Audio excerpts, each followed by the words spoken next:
자, 그럼 오늘도 함께 이끌어주실 세 분의 전문가 소개하겠습니다. 글로온 파트너스의 이성웅 이사, 와이즈경제연구소의 차영주 소장, 한국투자증권 SC팀의 염정팀장과 함께합니다. 어서 오십시오. 네, 안녕하세요. 오늘 생일을 맞으신 소장님 축하드리고. 쑥스럽습니다. 뭐 이 나이에. 축하드립니다. 아직은 연세가 아니라 다행입니다. 네. 네, 자, 그럼 오늘 저희 첫 번째 종목 LG생활건강입니다.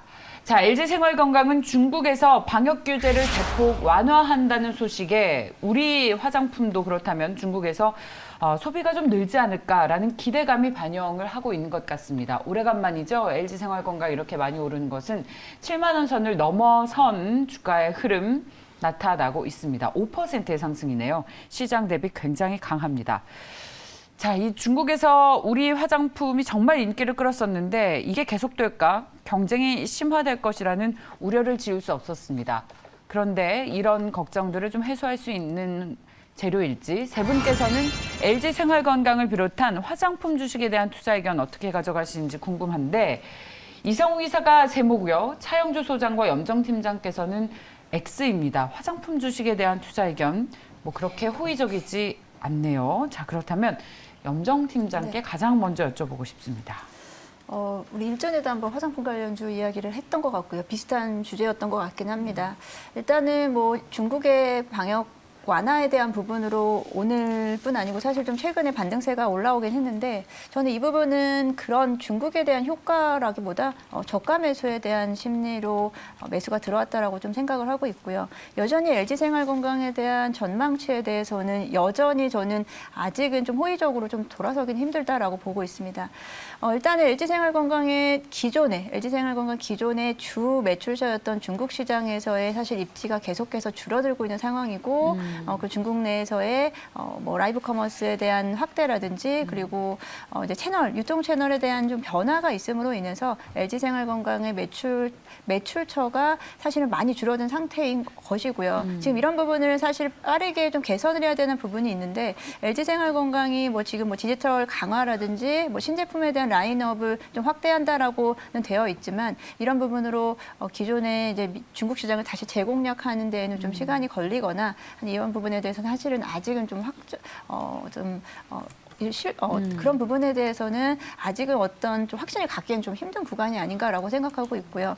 이에 대한 부분으로 사실 지금 이번에 실적을 보더라도 LG생활건강이 작년 대비 연간으로 봤을 때도 작년 대비해서 매출액, 영업이익단 모두 다 이제 큰 폭으로 좀 줄어드는 부분이 있고요. 특히나 영업이익단에서의 좀 저조한 부분이 아쉬운 부분이 있습니다. 지금 주가 수준이 거의 사실 바닥이라는 거를 이제 논하기가 좀 힘든 상황이긴 한데 그러니까 LG생활건강뿐 아니고 모든 주가라든지 지수의 지금 바닥을 지금 논하기가 좀 어려운 상황이긴 한데 LG생활건강 최근에 외국인들의 매수세가 들어온 부분은 과대낙폭 섹터에 대한 매수 심리가 작용했다라고 저는 생각하고 있습니다. 예, 저 같으면 사실 이게 더 많이 안 오르더라도 바닥에 대한 확실한 어떤 인식만 있으면 좀 살 것 같습니다. 근데 여러분들 팩트 체크 좀 해야 될 게 지금 LG생활건강이 빠진 게 최근에 중국이 셔다운이 들어서 빠진 게 아니고요. 작년 7월부터 빠지기 시작했습니다. 그러니까 결국 중국이 셔다운 들어가기 전부터, 그러니까 그때 당시만 하더라도 이제 코로나가 풀려간다라는 전 세계적인 어떤 상황, 이런 상황이었고 이제 가을에 오미크론이 터졌습니다만 그때부터 터지기 시작했다라는 거죠. 이게 중국 때문에 지금 빠졌다라고 보시면 안 되고요. 더더군다나 중요한 팩트 체크가 최근에 6월 18일 날 중국에서 온라인 쇼핑 축제가 있었습니다. 한 포털 사이트에서 시행한 건데 이게 이제 매년 하는 거거든요. 6.18 쇼핑 축제라고 열렸는데 그 작년에도 열렸고 올해도 열렸습니다. 작년에 LG생활건강이 화장품 점유율 6위를 차지했습니다. 뭐 1위는 로레알이 계속 차지하고 있고 6위였는데 올해 몇 위인지 아십니까? 40위까지 떨어졌습니다. 40위권에도 없다면서요? 그러니까 40위까지 떨어졌기 때문에 결국 이게 지금 셧다운 때 온라인 쇼핑이기 때문에 이게 셧다운은 상관없는 거죠. 오히려 더 매출이 늘어야죠. 근데 중요한 것은 등수가 이렇게 6위에서 40위로 급락했다라는 것은 여러분들 제가 지난번에도 말씀드렸다시피 화장품이라는 게 기분에 따라 바꾸는 게 아니잖아요. 한번 바꾸면 다시 옛날로 돌아가기 어렵습니다. 그런 부분들 보게 된다면 LG생활건강이 지금 직면한 문제는 굉장히 뼈아프다. 저는 그렇게 말씀드릴 수밖에 없을 것 같습니다. 예, 자 오늘 지금 상승 탄력이 조금 둔화됐습니다만 4%의 상승으로 70만 원 선 지켜내고 있는데 외국인 투자자들이 저가에서 계속 사고 있는 것이 또 특징입니다. 이성우 이사께서 세모를 주셨으니까 네. 혹시 희망이 있다면 뭐가 있을지 궁금합니다. 그 LG생활건강 같은 경우 저희가 총 매출 비중 중에서 중국의 비중을 먼저 바라볼 필요가 있습니다. 이게 기존의 포지션 대비해서 14%까지 하위를 해 있어요. 네, 이 구간에서 저희가 생각을 해볼 점은 그 중국의 로컬의 매출이 회복된다고 하면은 멀티플을 조금 더 줄 수 있는데 현재 기준에서만 생각을 해볼게요. 자, 밸류만 보면 내년 뭐 순이익 기준 한 6천억 원 수준. 이 부분은 중국의 일부 회복을 가정했고 면세 쪽의 회복 같은 경우를 가정해서 이 데이터를 대입을 해보면은 시가총액이 가능하게 한 12조 원 수준. 근데 현재 한 11조 원 수준입니다. 저희가 룸으로 따지자면 내년 실적을 땡겨와서도 10% 수준이거든요. 근데 면세 회복을 저희가 감안을 하면 그거는 8월 이후에 데이터를 보고 접근이 가능하다는 점에서 세모를 드리게 됐고요. 이 점은 뭐 중국의 회복보다는 뭐 8월쯤에 이제 본격적인 면세 데이터의 회복을 보고 본격적인 접근이 가능하고 지금 구간에서 외국인 매수 자체는 공매도의 환매수입니다. 아, 그 점을- 공매도의 환매수. 네, 그 점을 감안해서 저희가 뭐 이런 아. 중국 로컬의 뭐 코로나가 나아지면서 이 둔화의 시점에서는 새로운 신규 매수보다는 보유자분들께서 현 구간에서 한 10% 정도의 룸이 남아 있으니까 그때 일단 매도 대응을 하고 8월에 데이터를 보고 접근하는 게 개인적으로는 낫다는 판단입니다. 찐 매수가 아니라 네네. 네, 그렇습니다. 공매도 쳤다가 그걸 퇴사는 네.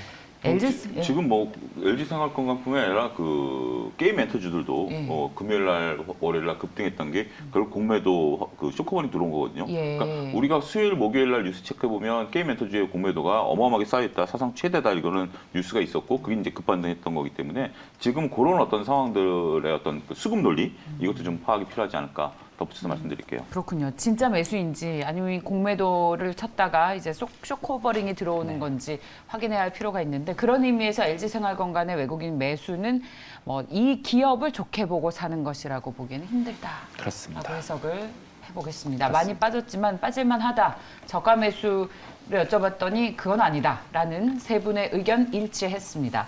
그럼 다음 이슈로 넘어가 볼까요? 자, 시장이 어려울 때 특히 요즘 신재생 에너지 관련 주식이 각광받고 있습니다. 두산퓨얼셀을 필두로 저희도 원자력 발전 관련 주식 볼 텐데요. 우리나라가 체코와 원전, 수소 분야 협력을 확대한다는 소식이 또 전해졌죠.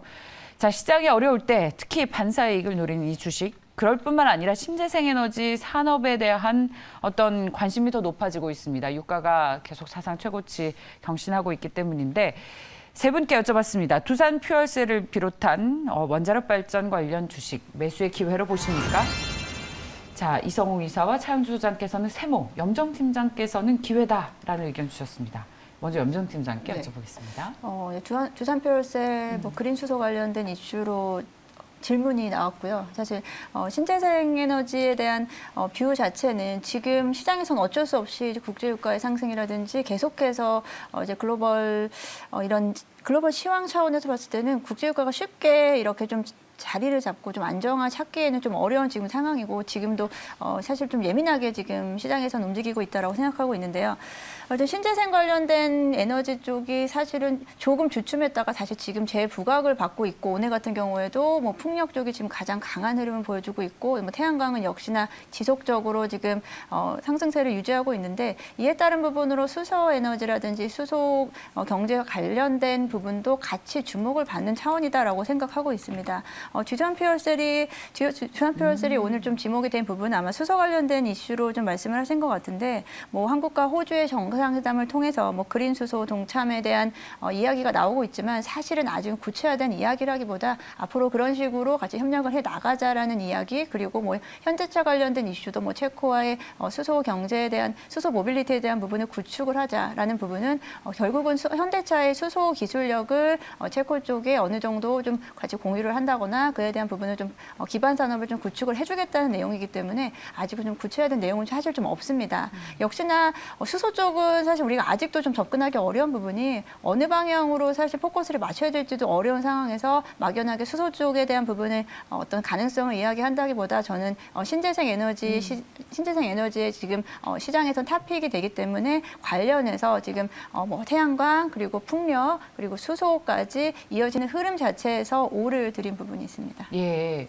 그럼 혹시 염정팀장께서는 네. 이 신재생 에너지 관련 주식을 지금 포트폴리오에 반드시 추가해야 한다면 네. 어떤 섹터에 뭐에 특히 관심이 있으세요? 지금 일단은 태양광 쪽은 사실 많이 올라온 상태입니다. 뭐 한 2~3주 전부터 OCI를 비롯해서 이제 태양광에 대한 태양광 설치에 대한 뭐 어떤 확대라든지 이에 따라서 그 다음 주자가 이제 지금 풍력에 대한 부분이 강하게 올라오고 있는데 오늘 같은 경우는 좀 풍력이 워낙 강하긴 하지만 풍력 쪽이 사실은 지금 많이 빠져 있는 상태고 미국 시장이라든지 유럽 시장 내에서 결국은 신재생 에너지에 대한 설치 확대에 대한 부분을 공표를 했기 때문에 저는 풍력 에너지 쪽에 대한 비율을 좀 가장 좋게 보고 있습니다. 그렇군요. 일단 지금 이쪽 섹터가 시장에서 가장 강한 섹터다라는 것을 인정하셔야 될 것 같습니다. 그러니까 이것을 길게 끌고 가느냐 안 끌고 가느냐의 문제는 좀 시간을 지켜봐야 되겠죠. 유가가 이제 갑작스럽게 브레이크가 걸릴 가능성. 그다음에 이제 이쪽 섹터들이 지금 일을 열심히 하려고 하는데 아직 이제 일을 하려고 한다고 해서 자 오늘부터 일하자 공장 짓고 하는 거 아니잖아요. 그런 것들에 대한 어떤 수주 모멘텀 이런 것들이 이제 확인이 되긴 해야 되겠죠. 하지만 지금은 이쪽이 테마인 것을 인정하고 여러분들이 이걸 포트에 넣어야 되느냐라는 어떤 개념보다는 트레이딩 관점에서 이건 충분히 접근 가능하다라고 보는 거죠. 지금 현재 시장이 불안한 상태에서 그래도 어느 정도 이게 실체가 없는 건 아니잖아요. 실체가 확연히 그럼 뭐냐라고 했을 때는 글쎄라고 한다 하더라도 이쪽으로 방향이 맞고 이쪽으로 산업이 발전한다는 걸 맞으면 트레이딩 관점의 접근은 여전히 유효할 수 있다. 저는 그런 관점에서 오늘 좀 세모를 좀 드렸습니다. 트레이딩 참 쉽지 않은. 그렇죠. 이건 트레이딩, 이거 굉장히 중요한 말씀이에요. 트레이딩이라는 것은 우리가 쉽게 얘기해서 여기서 먹으면 된다라는 건데 트레이딩을 하시려면 제일 먼저 저는 강조드리는 게 좋은 주식을 선택하는 게 아니라 손절매가 가능한 분만 하셔야 돼요.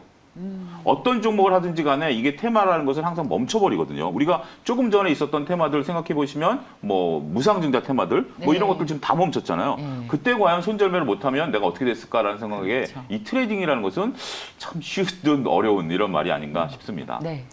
일단 그 수소 같은 경우는 발전을 하게 되면 예. 지금 구간에서 기술의 발전보다 그 원전이 조금 더 구체적인 얘기, 뭐 수출 또는 소형모듈 원전 같은 경우로 우리나라가 수출하거나 그 부분이 구체화된다고 하면은 수소의 종목들은 베타가 커지면서 지금의 주가보다는 상승을 해 있을 겁니다. 다만 저희가 여기에서 생각을 해야 될 점은 지금 모멘텀으로 접근을 하는 부분이거든요. 수소 관련해서도 이게 모멘텀의 접근이 왜냐하면은 뚜렷하게 지금 전방이 크게 열리지 않았습니다. 수소차도 그렇고 그다음에 수소와 관련된 환경 같은 경우도 그렇고 우선되는 게 신재생에너지군에서 뭐 태양광, 풍력, 뭐 뒤에 신재생은 아니지만 원전 이쪽이 먼저 부각이 될 가능성이 높고요.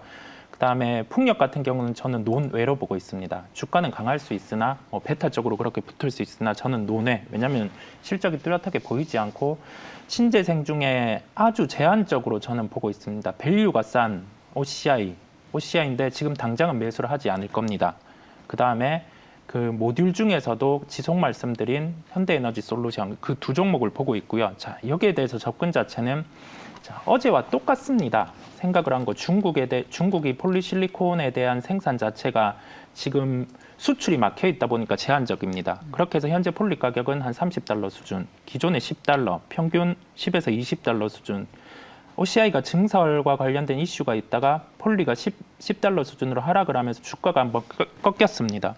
이 공급 사이드의 변화 때문에 지금 약간의 그런 수혜를 받고 있다고 보이고요. 이게 장기화될지 여부는 모르겠으나 다만 이게 쉽게 수출이 이루어지지 않는 데이터가 보인다는 점에서 조정 시, 당장은 아니고 조정 시에 저는 OCI요, 태양광. 네. 근데 이제 이런 것 같아요. 요즘 시장 보다 보니까 우리가 또 이런 뭐 금등과 급락을 오가는 테마주들 투자하는 거가 굉장히 어려워서 권유를 하지는 않습니다만 이렇게 어려울 땐 또 반사 이익을 누리고 테마주라는 것이 어차피 실적 받쳐지는 그런 흐름으로 가는 것들이 아니잖아요.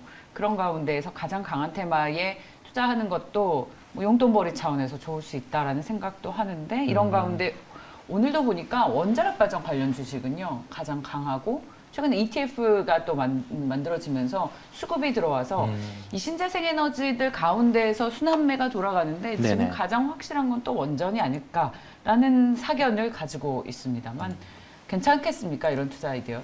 그러니까 원전 ETF가 만들어져서 단기 수급은 들어올 겁니다. 왜냐하면 그것에 대한 어떤 포트 구성을 해야 되는 부분들에 대한 단기 수급들 분명히 있는데, 글쎄 저는 오히려 그러니까 이제 우리가 이제 그 박근혜 정부 시절에 이제 배당주 펀드라는 게 만들어졌기 때문에 내가 개별 배당에 대해서 이것을 하기 어려운 분들은 배당주 펀드를 투자하는 것은 나름대로 아이디어가 괜찮다라고 말씀을 드릴 수가 있겠는데, 제 개인적으로는 원전 ETF보다는 저는 원전 개별 종목이 날 수도 있다. 왜냐하면 이 배당이라는 것은 한번 분위기를 타서 정부에서 그때 이제 세제 지원까지 하면서 배당을 주라 그래서 많은 기업들이 배당을 줬고 그 배당주가 이제 같이 섞여 있다라는 건데, 이 원전은 개별 모멘텀이거든요. 예를 들어서 우리가 무슨 중국에서 원전을 따왔다, 뭐 체코에서 원전을 따왔다라면 여기서 한두 종목이 거기서 직접적인 수혜를 받는 것이지 이게 다 움직이는 건 저는 아니다라고 보거든요. 따라서 저는 개인적으로 원전 관련을 투자한다라면 개별 종목, 더군다나 지금 중요한 것은 뭐냐면 이 ETF가 이제 요 모멘텀이 끝나고 난 다음에는 중요한 것은 실적을 따와야죠. 근데 지금 전 세계 어느 나라도 원전에 대한 그러니까 이제 공고를 낸 나라가 없어요. 그러니까 지금 우리가 원전을 지을 테니 전 세계 원전 기업들이요 우리들에게 와서 입찰 하시오라고 한 게 지금 단 한 건도 없어요. 단지 이제 분위기를 잡아가는 거죠. 지금 대통령께서도 가서 여러 가지 이제 정상들 만나면서 앞으로 원전 지으면 우리랑 협의를 하자라고 이제 이렇게 좀 하시는, 굉장히 이건 좋긴 합니다만 아직까지 저는 지금 원전에 대한 어떤 뚜렷한 것들이 아직 보이지 않기 때문에 그래요. 다소 조금 조심스럽다 말씀드리고 싶습니다. 예. 네, 일단은 앞서서도 이제 어떤 주도 섹터라기보다 지금은 이제 테마 성격으로 시장이 좀 빠르게 움직이고 있는데, 지금 사실은 이런 시장, 사실 어려운 시장 속에서 그렇다고 이제 변동성은 주고 있지만 사실 우리가 먹을 기회가 사실 없는 시장입니다. 그렇기 때문에 지금은 조금은 좀 빠르게, 좀 예민하게 시장을 좀 보는 참여자들은 이런 빠른 시장의 흐름을 좀 쫓아가면서 짧은 트레이딩 관점에서 진짜 말씀하신 대로 용돈벌이를 하겠다는 정도로 기대 수익률을 좀 낮추신 다음에 트레이딩을 하셔야지 그나마 좀 무언가를 할 수 있는 상황인 거고요. 그렇지 않고 좀 뒤늦게 따라가신다거나 그에 대한 부분을 조금은 좀 한마디로 오늘 사놓고 내일을 기대하는 이런 시장은 좀 아니다라고 좀 생각하고 있고요. 좀 안타깝지만 저도 이렇게 주식 투자를 하면서 좀 이런 말씀 드리기는 좀 안타깝지만 좀 단기적으로 대응할 수 있는 영역이 가능하신 분들에 한해서만 이런 종목들을 좀 접근하셨으면 좋겠습니다. 예, 좋습니다. 자, 오늘 원자력 발전 관련 주식도 좋고 탑픽으로 꼽으셨던 OCI도 현재 2% 넘게 오른 143,500원. 한 시청자분께서 우주 최강 주식이다라고 했는데, 다음은 그럼 진짜 우주 주식 한번 볼까요? 이 우주 항공주 이른바 방산 주식 오늘도 흐름이 강해서 LIG 넥스원을 필두로 살펴봤습니다. 우리 그 유럽에 수출한다는 모멘텀 계속 나오고 있죠. 자, 방위산업 주식, 우주항공 관련 테마 여러 가지 교집합이 있는 우주항공 방산 주식 오늘도 흐름이 좋아서 투자 의견 여쭤봤습니다. LIG 넥스원을 필두로 해서 세 분은 어떤 의견 가지고 계십니까? 세 분 모두 좋습니다. 요즘 시장이 어려워서 의견 일치할 때가 별로 없거든요. 세 분 모두 좋다고 한 레어템이네요. 차현주 소장님.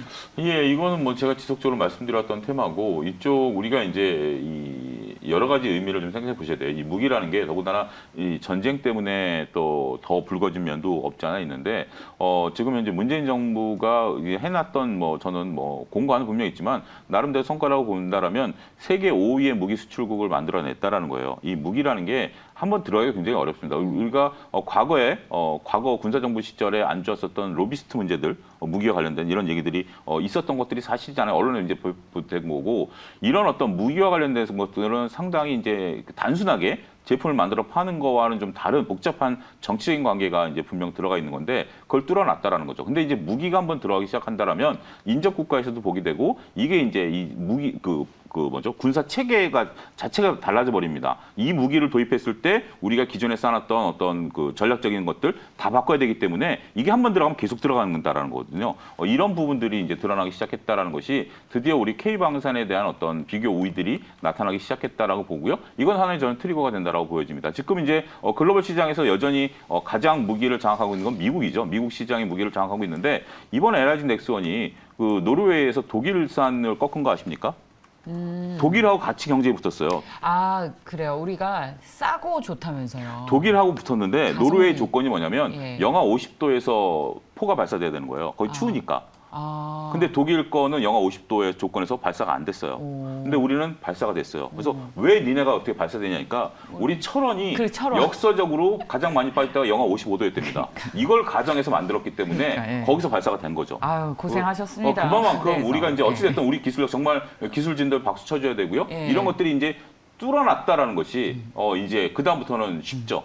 저는 그래서 모멘텀이 있다 이렇게 좀 말씀드리고 싶어요. 그러니까 우리 무기가 가성비 좋다면서요. 그러니까요. 예, 예. 싸고 성능 좋은 무기라서 해외에서 이제 전쟁 때문에 이 무기 확충을 하면서 이 한국 무기 좋다라는 인식들이 확산이 되고 있다고 해서 이건 이제 단순히 테마가 아니다라는 이야기 계속 드리고 있습니다. 여전히 탑픽은 LIG 넥스원입니까? 네, 그렇게 보고 있습니다. 이전부터 그러니까 저는 그때 한국항공운주는 분명히 제가 이제 추천드렸고 매일경제에서 제가 이제 매도 사인도 분명 드렸고요. 그다음에 이제 뭐 이쪽이 나쁜 건 아닌데 한국항공운주는 너무 이제 관심권에 있었던 주식이기 때문에 지금 이제 다시 이제 그 반등세를 모색하기에는 워낙 많은 분들이 관심을 갖고 있기 때문에 주식이란 게 그래요. 관심이 많았던 주식이 한번 빠지면 그때는 매물대가 형성이 됩니다. 따라서 저는 지금은 이제 LRT 넥스원이라든지 이런 쪽들이 좋지 않을까 싶습니다. 네, 그 저희가 방위산업은 대표적으로 우리나라가 국방비 상승에 그 연간 상승에 따라서 그냥 그 멀티플의 바닥을 즉 시가총액 이익 대입해서 바닥을 잡아주는 경향이 있고요. 올해 같은 경우는 특이한 요소가 뭐 러시아 우크라이나 이슈를 통해서 방산이 부각됐다는 점, 그리고 역대급으로 높은 수주잔고, 각 방산주의 수주잔고를 보면 유례 없이 높은 상황입니다. 이게 연속성이 있냐 없냐 여부인데 글로벌적으로 늘어난 측면이 있겠고요. 심플하게 보겠습니다. 지금 그 LIG 넥선 같은 경우가 올해 예상 순이익이 한 1,300억 정도입니다. 멀티플을 통상 20배 정도 주기도 하고 한데 이게 평균의 중단 라인을 주더라도 시총은 한 1조 9,500억 원. 딱 이번에 전고점 정도 수준까지는 오픈을 할 수 있거든요. 이런 종목 자체는 저희가 시장이 조정이 나올 때 매도하는 게 아니라 뭐 과매도, 소위 말해 투매라든지 시장 조정과 함께 나왔을 때는 편하게 매수를 하고 접근을 해야 하는 종목입니다. 그래서 5를 드렸고요. 방위산업 중에서도 수주잔고 체크를 하고 가야 된다는 점 강조드리겠습니다. 그러니까 떨어질 때마다 사라는 말씀이신가요? 네, 네. 탑픽 그렇습니다. 혹시 그럼 뭘로 보세요, 이사님은? 저는 LIG 넥선과 한국항공우주 두 개를 보고 있습니다. 네. 대표적으로 근데 밸류적인 측면에서 부담이 없는 건 LIG 넥선입니다. 네, 네. 좋습니다. 저희 도비님께서 오늘은 반성의 시간을 보내신다면서 매수 타점에서 사야 되는데 파란봉이 무서워서 2번 안 사고 오르는 초입에 사니까 손절이 된다. 매번 같은 패턴. 네네. 이 개미의 일상이죠. 그러니까 이게 굉장히 중요한 게 너무 여러분들이 그걸 하는 게 네. 심리 공부를 많이 하셔야 돼요. 그러니까 결국 우리가 어떤 내용을 분석하는 것도 심리고요. 이게 데이터가 나왔을 때 이 PER이 10일이 나왔어요. 그럼 10일이 높은가요, 낮은가요? 내가 판단 내릴 수 있는 어떤 심리적인 기준이 있어야 되고 그 상황에서 이 뭐가 벌어졌을 때 내가 편한 대로만 행동하면 이게 주식에서 먹기 힘들어요. 내가 좋은 주식이라고 확신이 있으면 오히려 떨어지는 걸 감사하게 여겨야죠. 근데 그때는 뭐 에스포팅이 안 는 게 인간 심리예요. 네. 근데 빨간불이 갔을 때 이제 남들이 사는구나 하고 누르면 그게 늦다라는 거예요. 그러니까 결국 심리도 굉장히 중요하다. 저는 그 점 말씀드리고 싶어요. 그 경험상 불나방처럼 마음이 막 뛸 때 있잖아요. 네. 아드레날린 나오면서 이 주식 사고 싶다 할 때 사면 반드시 물리고 좀 차분하다 이럴 때 사면 뭐 흐름이 나쁘지 않았던. 그러니까 우리가 왜 남들이 가지 않는 네. 뒷길을 가라라는 어떤 증식 격언 이런 네. 것들이 나온 의미를 한번 고민해 보시라고 조언을 좀 드리고 저는 싶네요. 가장 중요한 포인트는 그 종목에 대한 확신이라고 생각하고 있습니다. 예를 들어서 LIG 넥스원이라든지 OCI 같은 경우 우리가 종목에 대한 확신이 있다면 주가가 빠지는 조정기에 사고 싶은 확신이 생기는 거거든요. 근데 만약에 종목에 대한 확신이 없다면 남들이 살 때 사고 싶은 게 생기는 거기 때문에 계속해서 반대로 매매가 이어진다라고 생각하기 때문에 종목 공부에 대해서 정확히 하시고 지금 같은 시장에서는 내가 잘 알고 잘 봐왔던 오랫동안 봐왔던 종목에 대한 흐름만 잘 체크하신다면은 이 안에서도 충분히 수익 거두실 수 있다고 생각합니다. 그런 의미로 염정 팀장께서는 네. LIG 넥슨 확신의 주식입니까? 네, LIG 넥스원 같은 경우는 지금부터는 저는 이제 실적주로 보면 된다라고 생각하고 있습니다. 이미 이제 1분기 실적에서 그 부분이 나와 있는 부분이고요. 1분기에는 대폭 영업이익이 개선이 되면서 영업이익 단에서 봤을 때 지금 1분기에 11%가 높습니다. 기존에 한 6에서 작년 같은 경우에 평균적으로 한 5에서 6 정도의 영업이익률을 가져가고 있는데 1분기에 이제 영업이익이 개선이 되면서 앞으로 이제 연간 실적뿐만 아니고요. 여기도 중요한 부분은 이제 우리가 해외 수출 모멘텀인데 여전히 LIG 넥슨의 대부분의 매출의 약 90%는 국내 수주입니다. 그렇기 때문에 해외 비중에 대한 부분이 우리가 지금 기대하고 있는 이제 해외 수주에 대한 비중이 늘어난다고 한다면 지금보다 훨씬 더 실적 개선세가 좋아질 것이라고 예상하기 때문에 LIG 넥슨은 어떤 테마주의 성격도 있겠지만 물론 충분히 있겠지만 실적에 대한 부분으로 접근을 하셔도 좋을 것 같고요. 오히려 시장에서 관심이 없는 시기에 종목에 대한 확신이 생길 때는 매수 버튼을 누르셔도 될 것 같습니다. 그렇군요. 근데 저는 너무 잘 알아요. 좋은 기업에 대한 확신이 있으면 빠질 때마다 산다는 거. 네. 근데 그 내 공부가 충분히 됐는지에 대한 의심을 끊임없이 하면서 이게 또 달라질 수도 있는 거잖아요. 네. 아니요, 그러니까 초반에는 그럴까요? 그런데 네. 그렇게 해서 이게 그 경험치를 쌓으셔야 돼요. 그런데 내가 확신을 갖고 있는데 자꾸 틀린다. 그러면 그 확신을 갖는 것을 다시 공부하셔야 돼요. 잘못된 확신을 갖고 계신 거예요. 근데 내가 확신을 갖고 투자했는데 이게 맞아 들어가기 시작하면 거기서 느끼는 희열감은 어마어마합니다. 그런 게 쌓였을 때 결국 고수가 되는 거고 우리의 공부에 이제 끝이 돼가는 건데 내가 지금 계속 틀리다라면 지금 하고 계신 공부가 잘못된 거예요. 수정을 하셔야 돼요. 그렇게 해서 내가 잘 되는 경우 이거는 그러니까 우리가 얘기하잖아요. 워렌 버핏이나 피터 린치나 우리나라의 뭐 유명하신 분들이나 매매 방법이 다 다르잖아요. 하나로 매매하시는 분은 없잖아요. 그래서 여러분들의 매매 방법을 찾아야 되는데 그건 여러분들 관점으로 봤을 때 주가가 올라가는 거를 볼 수 있는 눈을 키우는 게 공부다. 저는 그렇게 정리해드리고 싶어요.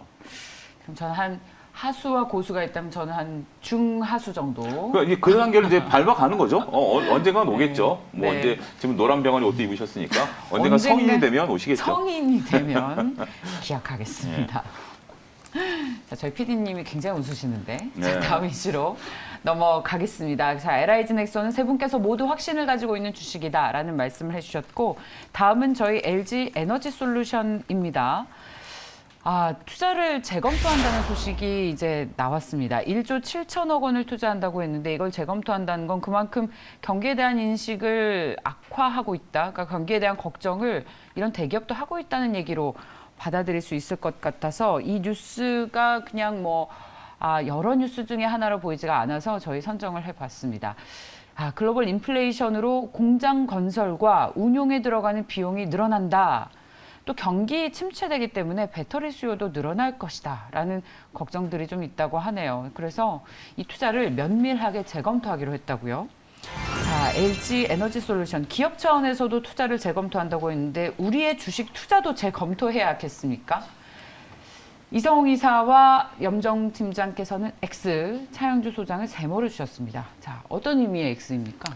일단은 지금 단적으로 싸냐 비싸냐는 비쌉니다. 미래의 실적을 땡겨 오는 거는 한참 뒤에 땡겨 와서 대입을 해봐도 비싼 구간이고요. 기존의 주가의 강한 측면은 상장할 때 CATL의 밸류를 붙인 측면 그 논리도 있고 그다음에 수급 이슈 저희가 뒤에 ETF 유입이나 그런 점이 있었다 보니까 이와 같은 구간이 나타나고 있고요. 자, 지금 투자 재검토가 아니더라도 LG 에너지 솔루션은 진입이 아닙니다.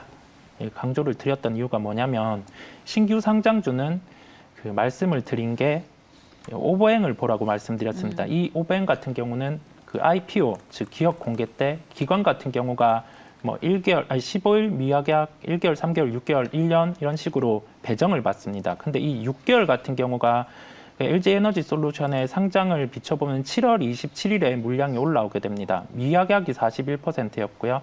6개월이 42%입니다. 지금 공모과 관련해서도 어차피 지금 팔더라도 수익이거든요. 저희가 생각을 해야 될 점은 지금 여기에서 LG 에너지 솔루션을 매수를 한다고 하더라도 그 한 달 기간 내에 오버행에 해당이 되기 때문에 저희가 이 오버행의 해소 시점에 맞춰서 접근을 하거나 그 이후에 보는 게 낫다는 결론이겠습니다. 그럼 지금은 일단 수급 이슈가 있는 거잖아요. 네, 오버행 이슈니까. 매수 관점으로 보더라도 저는 그 한 달 뒤 이내에 오버행이 있다고 하면은 접근을 하지 않겠습니다. 괜찮은 종목이라고 하더라도 그 한 달이라는 기간에 제가 촉박하게 기회비용도 있고. 촉박하게 이 종목을 가지고 갔다가 상승을 하지 않는다고 하면은 시간에 점점 쫓기게 되거든요. 그러면 이 본질 가치 자체도 보이지도 않고 그런 수급의 논리에 쫓기게 되면은 좋지 않게 됩니다. 네. 자, 저희 오늘 이 LG 에너지 솔루션을 다룬 이야기의 본질, 그 회사에서 미국 투자를 재검토한다는 소식, 저희 네. 준비된 통시지 한번 다시 한번 보여주실 수 있을까요? 애리조나주의 신규 배터리 공장 1조 7천억 원 투자하는 것을 다시 한번 검토해 보겠다. 이유는 글로벌 인플레이션으로 비용도 늘고 또 배터리 수요도 줄어들 것이다 라고 회사에서 이런 걱정을 하고 있다는 이야기를 공식적으로 나눴습니다.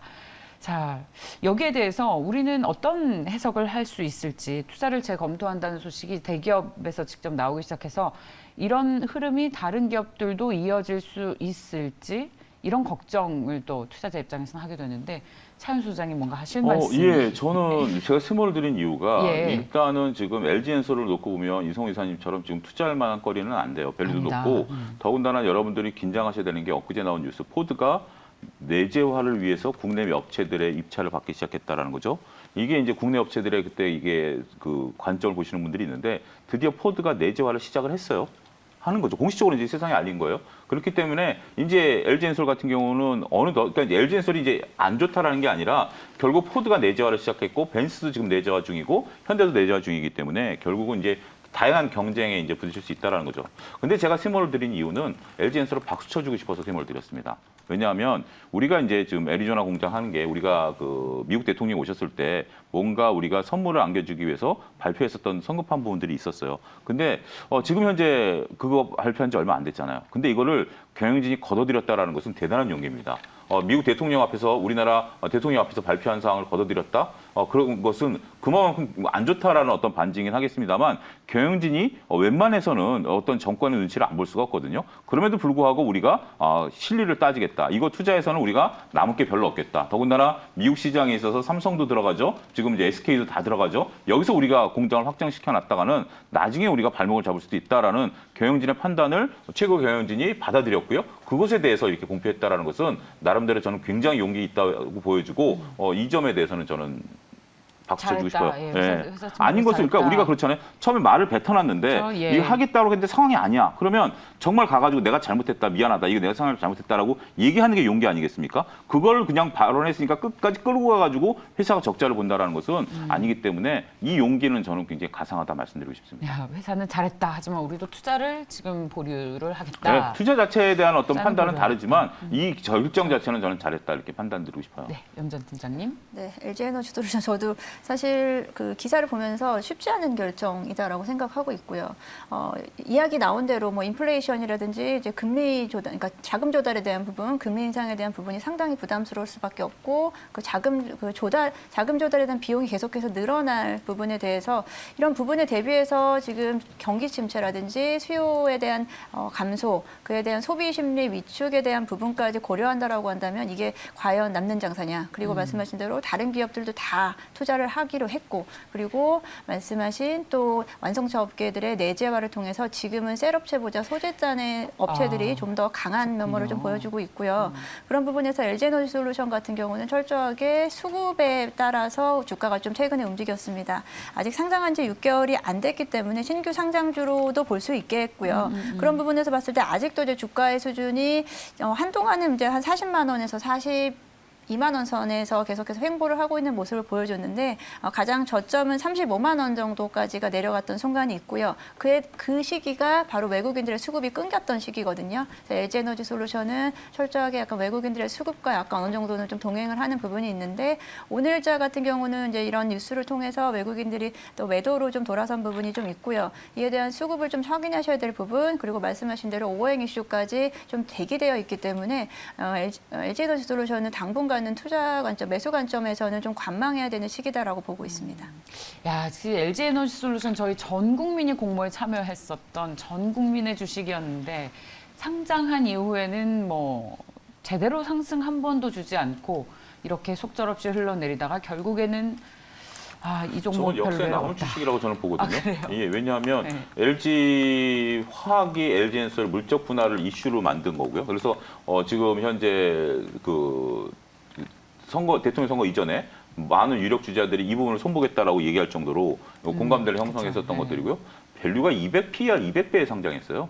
이 부분도 상당히 좀 하고 그다음에 이제 이렇게 피해 더군다나 시가총액이 높다 보니까 국민연금이라든지 이런 연기금들이 무조건 편입을 시켜놨다가 지금 수익률이 박살나고 있는 문제들 아이고. 여러 가지 문제들이 야기하고 있기 때문에 이건 지금 뭐 그러게요. 당장은 뭐 모르겠습니다만 제가 볼 때는 나중에 한 5, 6년 정도 지나면 경영학 그 대학에서 과정에서 이거는 아마 사례로 다뤄질 게 아닌가 저는 좀 그렇게 보고 있습니다. 이 공모주 참여 안 하면 큰일 날 것 같았는데 무쏘님께서도 엔솔은 기관들 돈 잔치한 것 같다. 라는 투자 의견 주셨습니다. 가지고 계신 분들이라면 이 종목 또 어떻게 대응해야 할지 고민 좀 깊으실 것 같은데 저희도 함께 계속해서 생각해 보도록 하겠습니다. 다음 주식은 카카오뱅크입니다. 카카오뱅크 비중 축소의 의견이 나오면서 오늘 시장 대비 볼까요? 흐름이 8% 넘게 하락하는군요. 31,050원, 31,000원 위협하고 있습니다. 저희 카카오뱅크에 대해서는 제가 잘 기억하고 있습니다. 처음에 저희가 이 주식도 상장했을 때 난리였잖아요. 카카오 그룹에서 나오는 은행이다. 다들 좋은 밸류로 이제 보실 때 저 염정 팀장께서는 카카오뱅크 매도해라. 이미 이 주식 투자 매력 없다. 저도 그렇습니다. 그러셨습니까? 그러니까 네. 여전히 카카오뱅크를 사야 되는 이유를 좀 찾기가 어렵다는 게 지금 카카오뱅크가 가지고 있는 주가 흐름을 반영을 한다라고 생각하고 있습니다. 카카오뱅크 그 당시에 지금 시중은행들의 시총을 넘어서면서 사실은 지금 생각하면은 사실 좀 말이 안 되는 상황이었다라고 처음에 생각을 밸류에이션 산정 자체가. 그때 당시에는 워낙에 이제 저 플랫폼 업체에 대한 좀 기대감이 좀 컸었던 상황이기 때문에 카카오뱅크에 대한 투자 의견이라기보다 카카오뱅크를 지금은 어떤 부분에서 카카오뱅크의 모멘텀을 찾아야 될지를 사실 모르겠다라고 좀 생각하고 있고요. 그렇다고 해서 지금 금리 상승기에 어떤 은행주로서의 역할로서 주가와 같이 동행하는 부분도 지금 찾을 수 없는 부분이 있고 최근에 이제 수급 차원에서도 지금 뭐 이런 카카오뱅크 같은 대형주 같은 경우는 수급이 좀 받쳐줘야 된다라고 생각하고 있는데 카카오뱅크 지금 뭐 계속해서 기관 외국인 특히나 외국인들이 계속해서 비중을 줄이고 있는 모습을 보여주면서 카카오뱅크가 다시 반등을 하기에는 지금 좀 역부족인 모습이다라고 저는 생각하고 있습니다. 제가 카카오뱅크 상장할 때 뭐 여러분 잘 아시니까 제가 김민수 대표하고 이제 이 부분을 갖고 논쟁을 했었었는데 그때 제가 말씀드린 게 이제 카카오뱅크가 상장하면서 우리들한테 이제 인식을 준 게 우리가 이제 전 세계에서 인터넷 은행으로 최고가 되겠다라는 부분들을 했을 때 가능하겠느냐? 일본에서 인터넷 은행이 나왔는데 우리가 거기 가입을 하겠느냐? 상식적으로 생각해 보자라고 제가 말씀을 드렸던 기억이 납니다. 그러니까 결국 인터넷 은행이라는 게 지금 카카오뱅크만 있나요? 토스도 있죠. 여러 가지 있어요. 그러니까 비교 우위를 나타낸다라는 것이 좀 없죠. 그리고 저건 은행입니다. 은행이다라면 그 우리나라 은행법의 규제를 받고 지금 저는 이제 이런 거를 얘기하기 전에 제가 지금 가장 조금 안 좋게 생각하는 건 뭐냐면 카카오뱅크가 상장할 때 주주들에게 얘기했던 것을 과연 얼마나 실천하고 있냐가 저는 중요해요. 지금 카카오뱅크가 직면하고 있는 문제는 많아요. 은행이기 때문에 예대마진, 대출을 통해서 예대마진을 드려야 되는데 우리가 대출을 해줄 수 있는 것은 자본금만이거든요. 근데 자본금이 굉장히 작기 때문에 대출을 많이 해줘서 예대마진을 쌓아야 되는데 그 규모가 작습니다. 그렇기 위해서는 카카오뱅크를 계속 증자를 해야 돼요. 이 부분에 지금 막혀 있는 상황이다라는 거고 여러 가지 이제 복잡하지만 처음에 했었던 월드 인터넷뱅크로 나가겠다라고 했을 때 지금 과연 그것을 노력하고 있는지 저는 그 점이 확인된다라면 의견을 좀 바꾸겠습니다. 하지만 그렇지 않고 단순하게 그냥 인터넷 은행으로서만 역할을 한다라면 저는 조금 카카오뱅크의 성장성이 여전히 여러분들이 예를 들어서 약 1,000억, 2,000억 정도의 자산을 굴리는 자산가라고 예상을 하면 여러분들 카카오뱅크에 돈을 예금하시겠습니까? 아니면 다른 은행에 예금을 하시겠습니까? 결국 수익은 거기서 발생하거든요. 그분들의 마음이 움직이지 않는 한 카카오뱅크에 대한 어떤 생각들 냉정히 한번 해보셔야 되지 않을까 싶습니다. 수십 년의 역사를 가지고 있는 대형 은행들도 많은데 카카오뱅크의 예치 내가 메리트가 우리가 있잖아. 내가 한 100억, 200억 있으면 생각이 달라요. 지금 내가 있으면 우리가 월급을 받으면 카카오뱅크를 많이 받으시고 저희가 이제 카카오페이, 톡이 여러 가지 이용을 하지만 내가 자산이 그 정도인데 이게 없어지면 안 된다라고 생각하면 이거는 은행을 보는 관점이 달라지죠. 네. 저희가 카카오뱅크 청약 첫날에 저희 방송도 했지만 이때 BNK 투자증권에서요 매도 보고서가 나와서 잔칫날에 왜 쟤를 뿌리냐 저희가 좀 원성이 자자했습니다. BNK가 더군다나 또 은행 계열이니까 또 더군다나 그랬겠죠. 예. 보고서 무시해서 죄송합니다. 무시해서 미안합니다. 매도 보고서가 나왔는데 이때도 프리미엄이 지나치다. 지금 카카오뱅크 주가가 3만 원인데 이때 나온 목표 주가가 24,000원이었고 8만 원 수준의 장외가는 어이없는 수준이다 라면서 일가를 가했습니다. 카카오뱅크는 플랫폼이 아닌 은행이다. 청약을 자제해라 라는 보고서가 나왔는데 자, 지금 주가 3만 원. 이때 BNK 투자증권에서 제시한 목표가는 24,000원입니다. 세 분 모두 X의 투자 의견을 주신 것 참고하시기 바랍니다. 자, 그리고 오늘 저희 어제 이 자동차 그룹주들을 보면서 현대차와 기아에 대한 투자 의견 좋다라는 말씀 드렸는데 밤에 이 독일에서 압수수색을 한다는 소식이 나왔어요. 독일 검찰이 이 배기가스 조작을 했다라면서 현대차와 기아에 대해서 압수수색을 했다. 디젤차 배기가스 조작 혐의가 지금 포착되고 있습니다. 그래서 주가가 급락하고 있는데 네. 어제만 해도 자동차 주식 이제 나쁘지 않다. 특히 현대차는 20만 원까지 다시 오를 수 있을 것 같다. 네. 진짜 힘드네요. 네. 왜 또 배기가스 조작을 한 겁니까? 네. 일단은 그 처음에 상승할 때도 기존에 블룸버그가 미국 시장 같은 경우 타겟, 그다음에 일론 머스크의 톤을 통해서 상승한다 했는데 달라진 게 없었습니다. 그리고 지금 이슈가 뭐냐면 이게 글로벌 부품업체 보쉬, 델파이 쪽에서 받은 이 부분에 대해서 조작 장치를 공급받았다. 분명히 계약을 뜯어봐야 알겠지만은 기존에 있었던 사례를 비춰보면 이 배상 자체는 그 장치를 공급한 쪽에 그 이슈를 더 받게 되거든요. 그렇다 보니까 저희가 여기에서 생각할 점은 자 리콜이 확정되고 그 비용이 확정되면은 현대차는 매수입니다.